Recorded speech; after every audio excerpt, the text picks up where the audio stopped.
Oke, Assalamualaikum warahmatullahi wabarakatuh. Teman-teman, kita masuk ke sesi terkait dengan sifat perizinan. Jadi perlu teman-teman ketahui, jadi perizinan itu merupakan instrumen yang penting bagi pemerintah Indonesia dalam mengatur kegiatan masyarakat dan dunia usaha. Jadi kalau teman-teman itu mendengar istilah perizinan, maka teman-teman itu pasti akan mengingat antara masyarakat, dunia usaha, dan pemerintah. Kemudian sistem ini itu menciptakan kerangka hukum yang menjamin aktivitas sesuai dengan regulasi yang berlaku.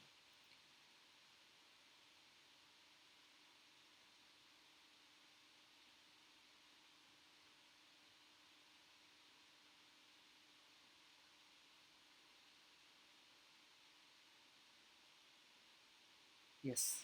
Kemudian kita masuk ke dasar hukum perizinan. Jadi dasar hukum perizinan itu teman-teman itu termaktub dalam Undang-Undang Nomor 11 Tahun 2020 terkait dengan hukum terkait dengan Undang-Undang Cipta Kerja PP 5 2021, perizinan berusaha berbasis risiko serta peraturan daerah atau Perda. Jadi jadi implementasinya itu di tingkat provinsi, kabupaten atau kota. Lah kerangka hukum ini itu kemudian menjadi apa? Menjadi dasar teman-teman. Menjadi dasar bagi seluruh sistem perizinan di Indonesia. Undang-Undang Cipta Kerja ini juga menjadi reformasi yang fundamental kemudian dalam menyederhanakan proses izin. Ya, jadi sebisa mungkin proses izin itu dibuat seefisiensi mungkin, ya, seefisien mungkin, mohon maaf, seefisien mungkin, tidak berbelit-belit dan tidak mengeluarkan biaya yang banyak. Kemudian muncul lagi terkait dengan tujuan perizinan. Jadi tujuan perizinan itu terkait dengan yang pertama untuk perlindungan umum. Nah, perlindungan umum itu yang gimana sih? Pastinya melindungi kepentingan masyarakat dan lingkungan. Karena yang mengajukan kan pasti masyarakat. Kemudian terkait dengan kepatuhan hukum, memastikan aktivitas itu sesuai regulasi yang berlaku. Jadi tidak kemudian uh, seenaknya sendiri ya teman-teman. Kemudian terkait dengan kepastian usaha. Jadi memberikan jaminan atau legalitas bagi pelaku usaha.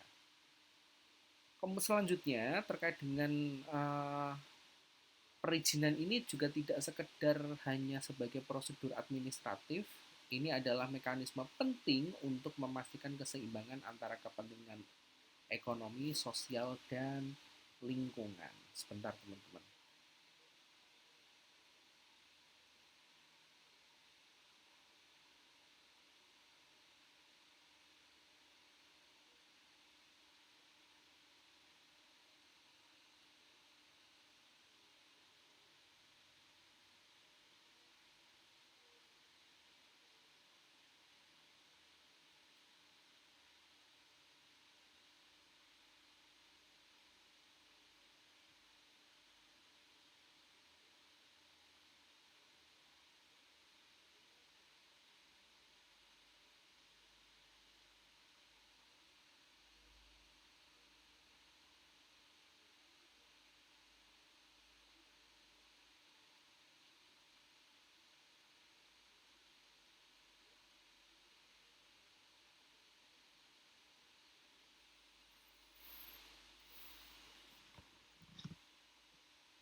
Oke, kemudian kita berbicara masalah prinsip-prinsip dasar perizinan. Ini sebenarnya lebih lebih ke remind yang kemarin-kemarin ya teman-teman ya. Jadi terkait dengan prinsip dasar perizinan itu, yang pertama adalah transparansi dan akuntabilitas. Saat kita berbicara masalah transparansi dan akuntabilitas, artinya kita sedang berbicara terkait dengan prosedur yang jelas dan dapat kemudian dipertanggungjawabkan kepada publik. Ya, jadi publik itu juga tahu ya transparan dan akuntabilitas, kemudian keadilan dan non diskriminasi. Saat kita berbicara masalah keadilan dan non diskrim, semua pemohon mendapat perlakuan setara tanpa membedakan status. Ya, jadi karena yang mengajukan itu mohon maaf ini, karena yang mengajukan itu dari beda suku, kemudian uh, dibedakan, itu nggak boleh. Atau mungkin karena yang mengajukan itu difabel, itu tidak boleh. Justru kalau yang mengajukan itu tahu kalau itu difabel, malah biasanya kita apa tuh namanya lebih nggak enak ya. Jadi sebisa mungkin akan kita bantu kita. Kemudian terkait dengan efisiensi dan efektivitas, proses perizinan harus cepat, tepat, dan memberikan hasil yang optimal. Jadi luarannya itu ada, luarannya itu cepat. Prinsip-prinsip ini kemudian menjadi landasan untuk reformasi sistem perizinan yang berkelanjutan tentunya di Indonesia. Nah, kemudian ada jenis-jenis perjanjian di Indonesia ya, ada perjanjian usaha, terkait dengan perjanjian usaha itu ada NIP, SIUP, ada IUMK, kemudian ada perizinan lingkungan, ya, ada AMDAL, ada izin pembuahan limbah, ada izin lingkungan terpadu, ada IMB, ada SLF, juga ada izin lokasi. Nah, kemudian terkait dengan sifat perizinan publik itu gimana sih? Yang pertama itu terkait dengan kewenangan pemerintah. Jadi perizinan itu merupakan wewenang yang eksklusif, ya, eksklusif dari pemerintah, tidak dapat didelegasikan kepada pihak swasta. Otoritas perizinan itu berjenjang dari pusat hingga ke daerah sesuai dengan kewenangan. Jadi sudah ada hierarkinya nih teman-teman ya. Lah kemudian terkait dengan karakter administratif, bersifat non komersial dan merupakan bagian dari fungsi pelayanan publik, memiliki prosedur formal yang diatur dalam peraturan perundang-undangan. Jadi sudah ada regulasinya.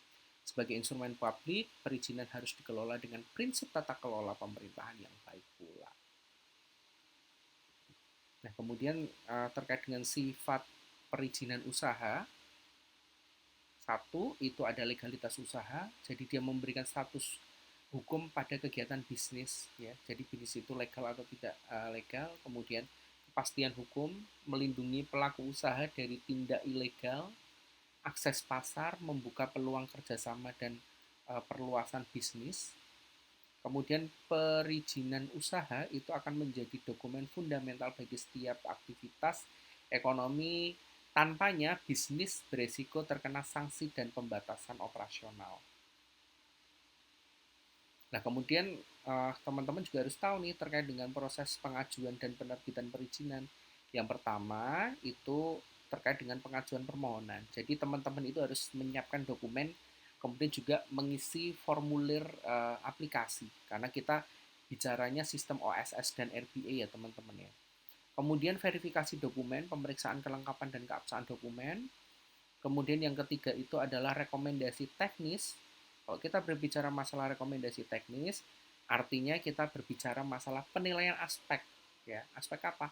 Aspek teknis dan instansi terkait. Kemudian ke penerbitan izin. Jadi kalau kita berbicara masalah penerbitan izin, artinya kita sedang berbicara terkait dengan penetapan keputusan dan penerbitan dokumen-dokumen izin tersebut. Jadi waktu proses itu juga bervariasi teman-teman ya, tergantung dari jenis usaha. Rata-rata membutuhkan 7-14 hari kerja untuk perizinan standar. Nah ini sistem OSS atau Online Single Submission ya, platform terpadu terintegrasi seluruh jenis perizinan dalam satu sistem. Jadi dalam satu sistem itu sudah banyak sekali mengakomodir layanan non-stop ya, akses kapan saja, 24 jam dan di mana saja. Jadi walaupun teman-teman nanti di pelosok, kalau memang itu bisa akses internetnya ada, itu bisa teman-teman. Kemudian terkait dengan izin terbit, jadi kalau izin terbit ini jumlah izin yang telah diterbitkan sejak 2021 itu lebih dari 2 juta ya. Jadi OSS ini menjadi terobosan baru digital dalam transformasi layanan perizinan. Sistem ini mempercepat dan menyederhanakan proses pengajuan dan pemantauan status perizinan. Jadi tahu progresnya, tahu langkah-langkahnya, kemudian jadi dalam proses ini tuh transparan dan akuntabilitas.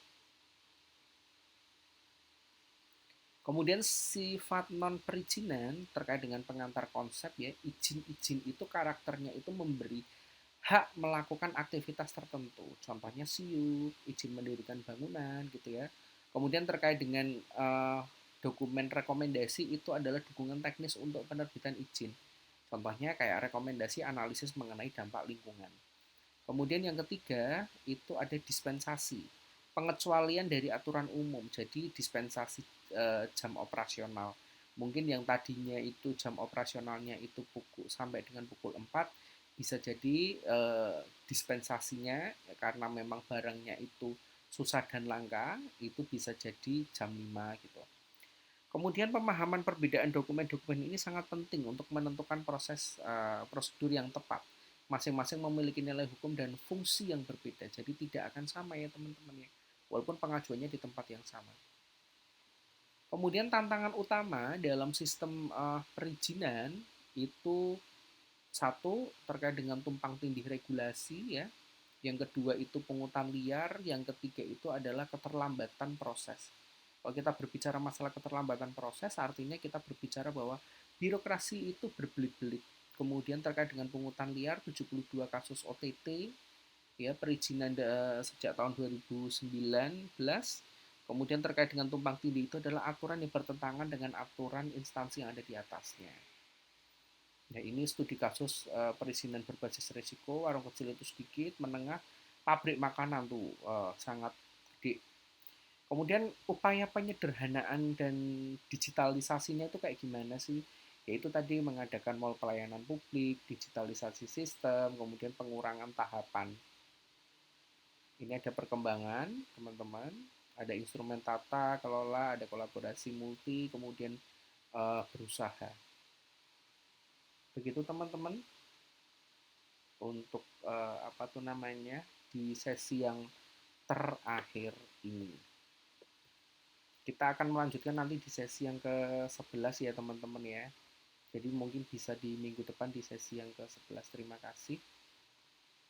Kita akhiri. Assalamualaikum warahmatullahi wabarakatuh.